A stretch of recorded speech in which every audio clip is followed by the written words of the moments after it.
To introduce our speakers in a moment, I'll invite club board member Janelle Johnson with the classification Fashion and Design to the podium. Janelle joined Seattle Rotary in 1998 to expand her knowledge of current events in the business community. Additionally, she was impressed with the good work Rotary does both locally and internationally. In her examples of good work related to me, she said locally with the Rotary Boys and Girls Club and internationally with the initiative to eradicate polio from the world, where Rotary is represented most worldwide. As a member, she's been inspired by Rotarians' good hearts, service above self, and focused tenacity with any given project. Now to introduce our speaker is Janelle Johnson. Thank you, President Jimmy. Well, it is my pleasure to introduce Frank Blethen today. He's the publisher and CEO of the Seattle Times. The Seattle Times is the second largest newspaper and website on the West Coast. It is known for its strong local coverage and its aggressive investigative reporting. The Seattle Times has won 11 Pulitzer Prizes and has been a Pulitzer Prize finalist 14 other times since 1982. Most recently, the Times was awarded the 2020 Pulitzer Prize for National Reporting, and this was its third win in the national reporting category. The Seattle Times is also one of America's last independent and locally owned newspapers. It is a value-based journalism and community service family business in its 125th year of Blethen family stewardship. Frank is a member of the fourth family generation. Currently, there are 9 members of the family's fourth and fifth generations that are active in the journalism company's management and governance. Frank is a strong advocate and is active in pursuing public policy for preserving the local free press system. He is committed to independent journalism, family-owned businesses, and is a longtime active participant in the national grassroots movement in opposition to newspaper and media ownership consolidation. He is also a longtime and passionate advocate for high-quality public education for all school children across income and racial barriers.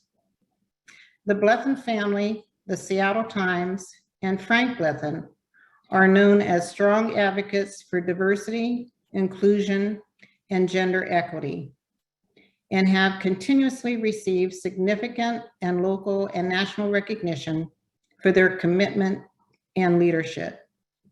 So please join me in welcoming Frank and giving him a warm Seattle Zoom welcome. Welcome, Frank. Thank you, Janelle. It's a very kind introduction.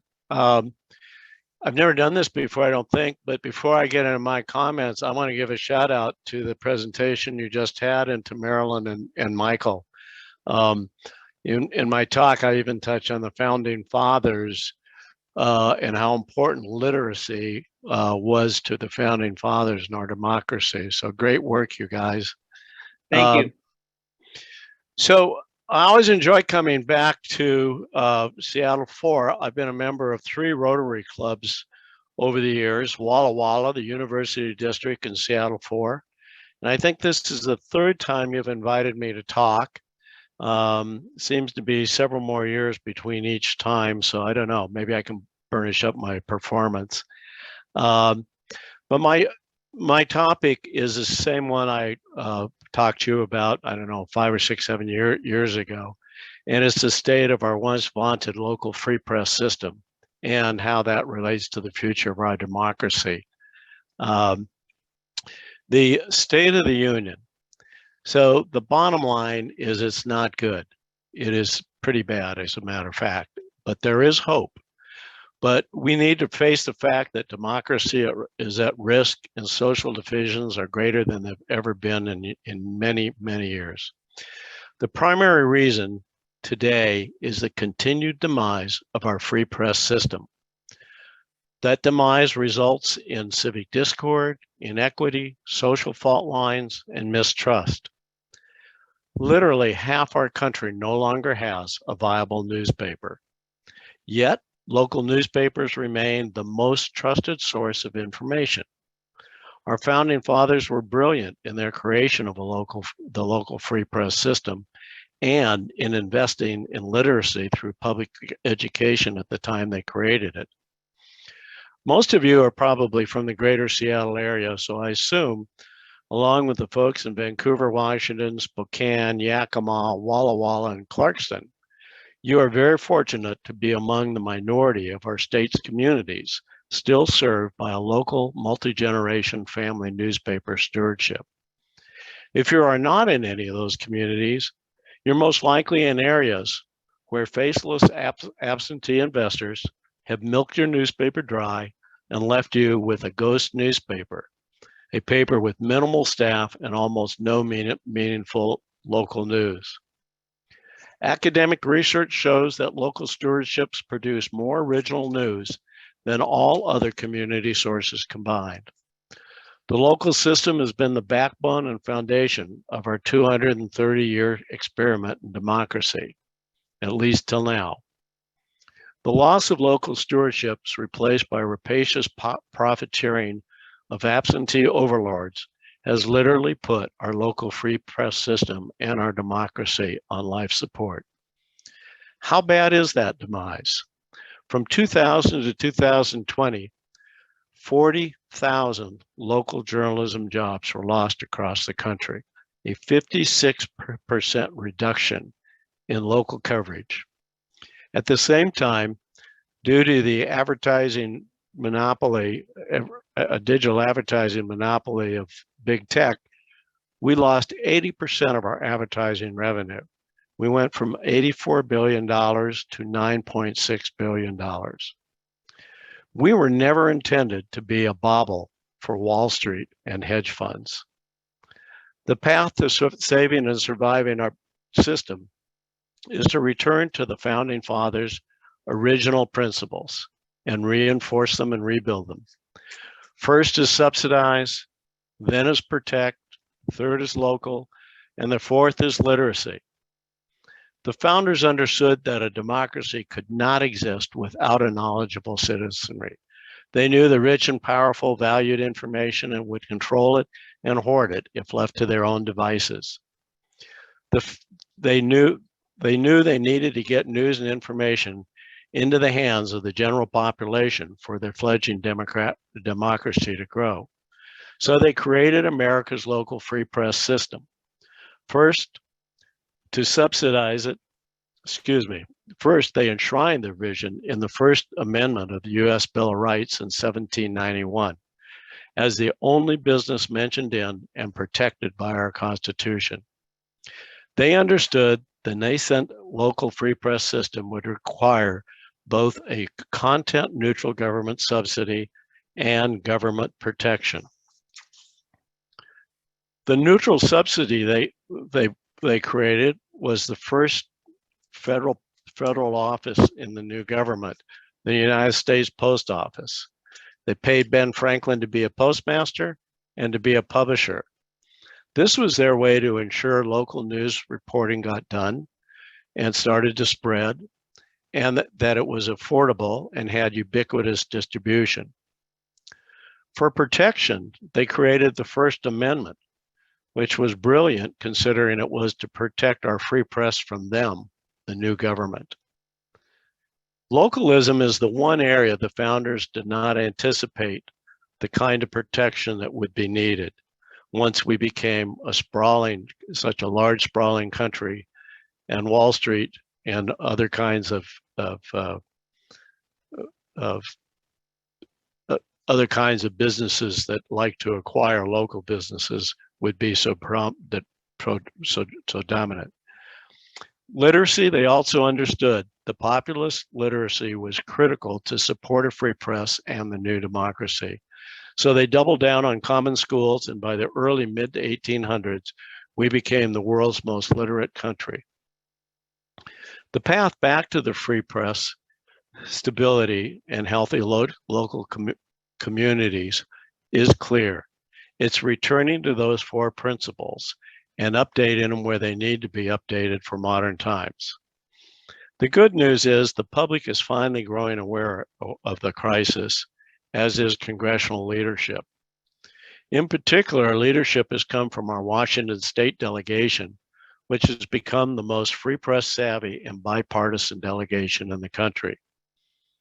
There are currently at this time two critical pieces of legislation in play to help shore up our system, or at least give us a bridge to a permanent subsidy. One is the Local Journalism Sustainability Act, a 5-year tax credit based on newsroom size, which will help stop the carnage of newsroom layoffs while we develop a permanent subsidy. The key Washington state members behind this are Cantwell, Senator Cantwell, Congressman Newhouse, Congressman Dalbeny, and Senator Murray.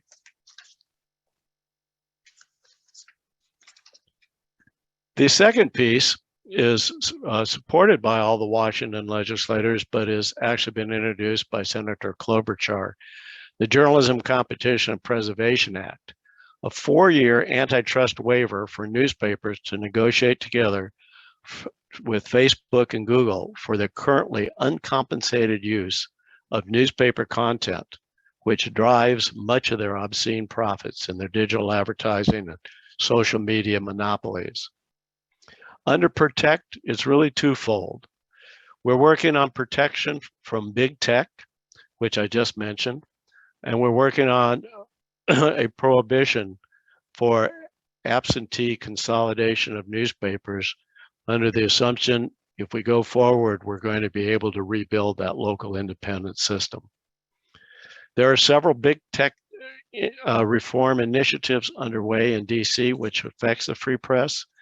One of them is led by Senator Cantwell in the Senate, obviously. The other is by Congressman Jayapal in the House. And then there's several regulatory agencies have various initiatives going on.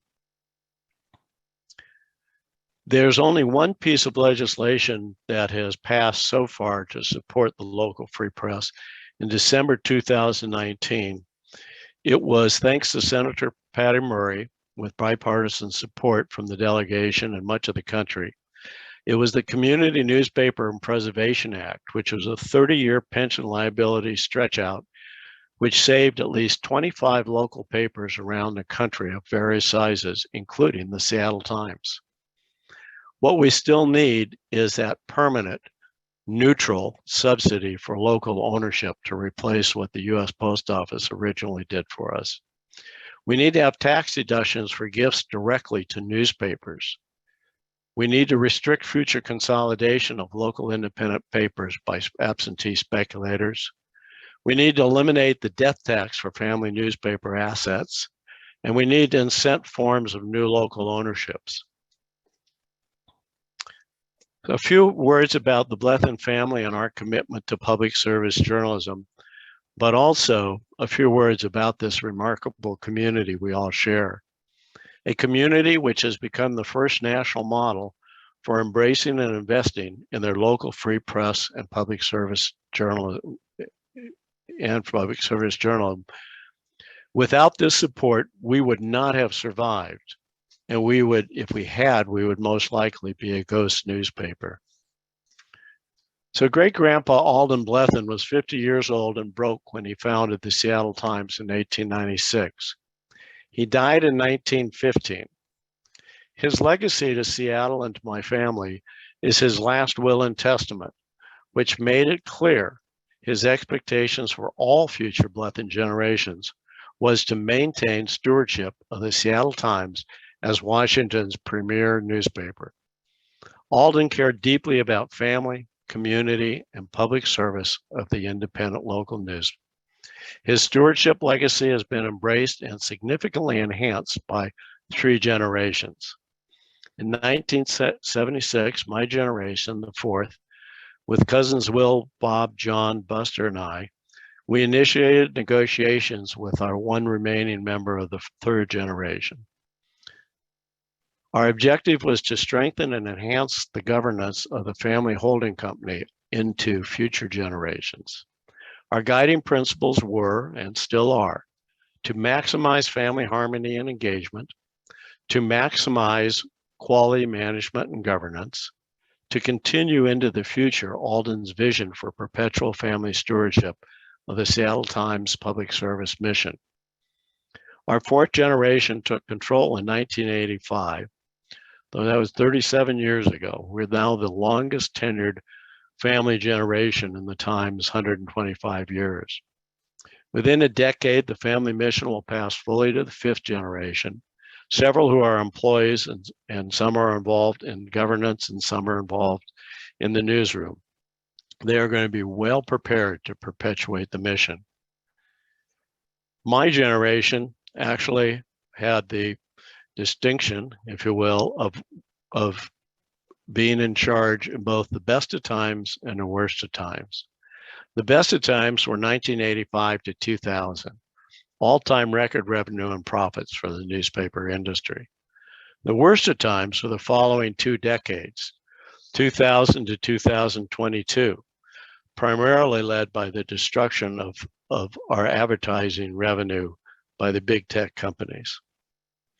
Our legacy, my generation's legacy, will be the unprecedented level of public service journalism we created in the best of times, and more importantly, have been able to sustain in the worst of times. But we could not have done this without the remarkable community support over the last 2 decades. The way you have supported public service journalism is extraordinary and unprecedented around the country. To survive the last 2 decades, we liquidated our South Lake Union property and invested it all in digital technology, journalism, and innovation to ensure our future. We are among the industry leaders in audience development and uniquely the only paper to take community investment in public service journalism to any kind of scale. A unique national new model, now 10 years old. It supports 28 extra newsroom positions, 8 major programs. We have almost 1,000 investors, 900 of which are the investors in our investigative journalism fund at about an average of $150 a year. People love investigative journalism. We're a leader in digital audience development and distribution. We are enjoying our largest audience ever, our audience reach of 2.1 million. And one thing which is usually surprising to people is we pay a lot of attention to every age cohort. And our largest penetration now is 25 to 34-year-olds, where we have 69% penetration.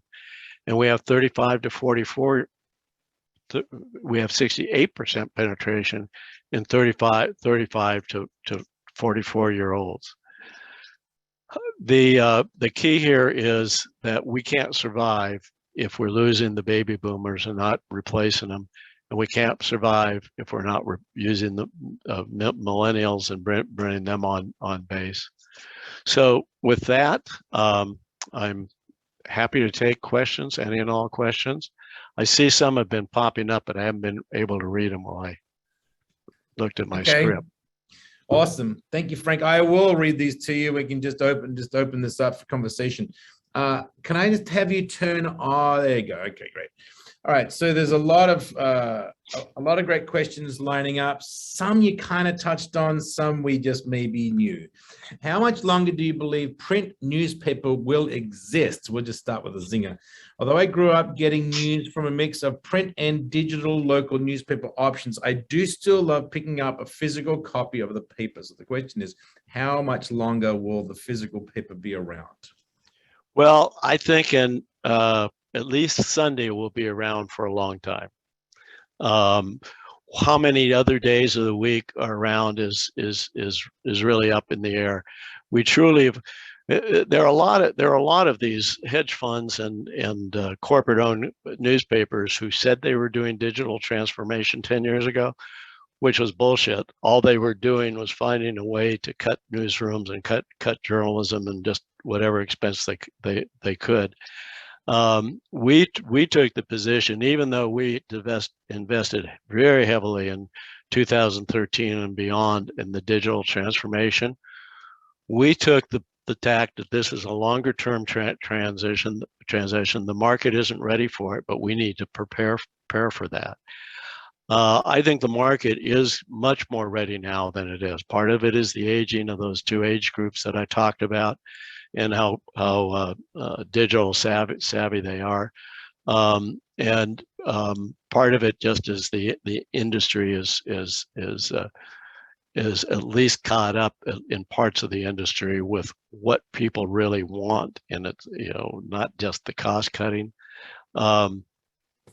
So, you know, we own Walla Walla and Yakima. We bought Yakima 30 years ago and Walla Walla 50 years ago, never intending to own other papers, but because in Yakima's case, bring them back in state from a really awful owner. And in Yakima's case, Walla Walla, to keep them from being sold to an out-of-stater who they wouldn't even exist today if that had happened. Point is, right now we're in those marketplaces, and the economics are quite a bit different in Seattle and those markets. The economics are such, we have gone to 3 days a week in both of those. Excuse me, 4 days a week, because we're doing Sunday in both of them. It'll eventually come to Seattle, but we'll probably be one of the last places that will one of the last metros that will actually reduce day of the week. And in the meantime, you know, we have developed an incredible array of products to distribute information. You know, our newsletters are almost as well read when you look at them all combined as the newspaper itself. So, and we're trying to, with the replica edition, we're trying to find ways to get people more and more used to reading a paper, something that looks exactly like the paper online. So let me pick up on something you just said, Frank. I recently left, this is not me, this is somebody else. I recently left a local TV station that is in the process of being purchased by a hedge fund. Question 1, can anything be done to prevent this growing trend? Question 2, what impact is this trend having on local journalism? Well, it has no effect on local journalism because they produce so little news. They're not even really competing with us. And the advertising they get, you know, they get sports and then big, you know, every couple of years, big influx of political advertising. So they're really not competing with us in any marketplace or us with them. And, you know, those of you who still watch TV news, you know how Vegas it is. And the problem goes back, you know, and it's bipartisan in Congress. They just eviscerated all the FCC rules. There's no longer even a normal licensing requirement. There's no public service requirement for them. What we really need to do, and Biden's got some people around him that you know might start making a difference. We need to rejuvenate the FCC, and we need to break them up. You know, Sinclair owns 50% of the newspapers in America, and those people are terrible. Yeah, I'm curious, when the hedge fund buys into newspapers and anything to do with the media, but they collapse, where's the profit in that? Why are they buying them? It doesn't sound like a good investment. Well, they're just like distressed asset buyers, you know, another form. They see something they think that's not going to be around a long time, and they really don't want to be operators, but they're going to squeeze every penny out of it they can. Yeah, you know, that's why half the newspapers in this state are now ghost newspapers. Okay, what do you think of the idea of a non-profit newspaper? Does this offer any help? Well, I just spent a 3-day seminar arguing with all the nonprofit advocates, trying to get the foundations now to give them all the money and not give them to the for-profits. So it's a big debate going on with people that care about this. They're really not in the industry as much as they're people in the periphery, you know, people in academia, people in policy, that kind of thing. And our position is there's not enough money in the world in foundations for them to produce as much, assuming you have fully funded newspapers, to even become close to filling that void that of what newspapers can do. So our position is, it's not either or. We should have ecosystems that have both, and there's a great niche for them, but they're never going to be dominant. Yeah, okay. Is the Seattle Times part of the partnership with Mary Snap at Microsoft to help independent newspapers? If so, what has been the partnership impact? Yeah, we sure are. Well, we've benefited from the fact that Brad Smith truly cares about free press, and he gets it in spades. And we've done some other small partnerships with him as a result. Some public service programs, things like that. That all started. Brad Smith wanted to make some kind of an impact in small rural communities without much resource. He grew up in Appleton, Wisconsin, and he wanted that to be one of the 5 they picked. He wanted Yakima because of it's in Washington State and our relationship. They got one on a Mexican border, whereas I'm not quite sure. I can't. And then one in Mississippi. But they're trying to see if they can't help them with legal issues, help them with technology issues. Small papers like that, people don't make good technology.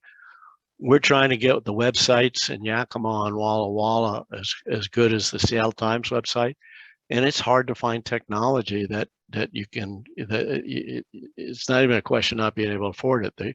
People just don't make it. They don't think it's a big enough market. But the neat thing we're doing in Yakima is we've created an experimental model. We're doing a 5-year fundraising program over there, and this is with the Valley Foundation and Microsoft and us. So basically, Microsoft's given us some big grant money, and we're subsidizing it for potentially for up to 5 years. But at the end of the day, what we want to do is create what will be it'll be a Sunday and one other day a week and a Spanish language paper. But we want to hire. Right now, Yakima is the 4th largest newsroom in the state, with 17 newsroom people. Now it shouldn't be. There should be a number that should be larger, and we want to add at least 15 people to that, and put out essential content, which is a academic definition, in front of the paywall. So that, because it's majority Hispanic, it's one of the poorest counties in the state, and we want people to be able to have access to that. There'll still be some things that get put behind the paywall, but that's will be things like sports and features. We've got to the idea is to see if you can do something like that. We still have to benefit from subscription revenue, and if we don't get the subscription revenue and we don't get some kind of government relief, it would be hard to keep that paper going. But it's a wonderful experiment, and Microsoft has been a great partner. It's got to be fascinating to watch that. You said before, best of times, worst of times. You're trying to turn this back into the best of times. So bravo to you. All right, quick question. You had posted on one of your slides the decrease in revenue. Is there another way to rebuild that revenue back? Well, yeah. And in fact, we're one of the country's leaders right now for metropolitan papers, is through subscription revenue. So we we got involved in prioritizing audience growth and subscription revenue in 2013. And in 2000, I believe it was 16, we became one of the first papers whose subscription revenue exceeded its advertising revenue. And we are now in one of the top six. There's 6 metros around the country are sort of in the same boat. We're in one of the top 6 now for subscription revenues, and both digital and print. Interestingly. All right, I got time for probably 2 more questions. Hello. How can Senator Klobuchar garner bipartisan support to overcome big tech resistance to her bill? I don't know. She's doing it. I'm not sure how she's doing it, but she's doing it. She certainly got full support from the Washington State delegation. You know, and in all candor, the Seattle Times has become the most active in DC in terms of what kind of legislation would save the free press. So we've got some pretty good insights on these things, and she's put together a pretty good coalition. She came out with the actual language in the bill, I think 2 weeks ago, and she was holding off until she felt she had the strong enough bipartisan support.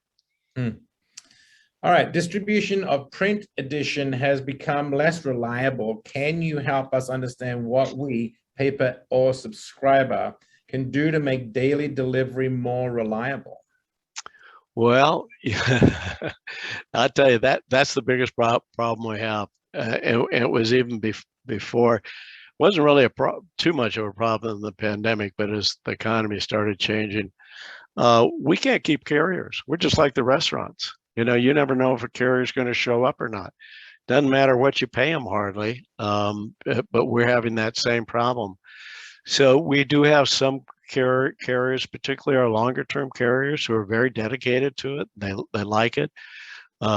It's not really a matter of money. It's just a matter of finding people who will actually come and do the job and keep doing it.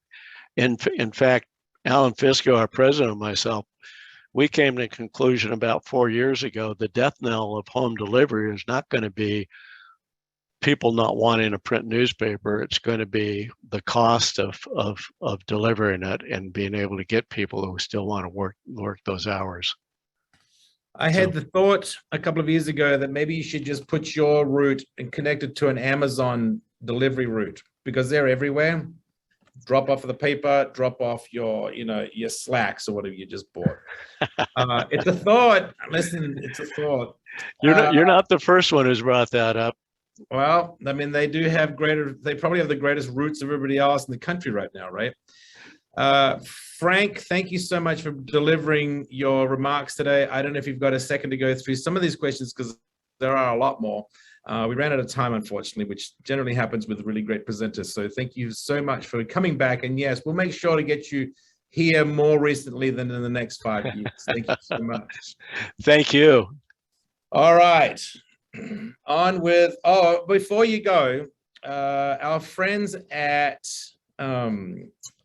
Harvest Against Hunger have donated in your name 600 healthy meals. So you got that to walk with today. That's kind of cool. All right, so on with some thank yous to our generous sponsors. This week we've got a lot of them. This Power with Market, Remax on Market, thank you for your generosity. Bob Alexander, as always, thank you also for being a gold sponsor. Joe Farrell with Morgan Stanley.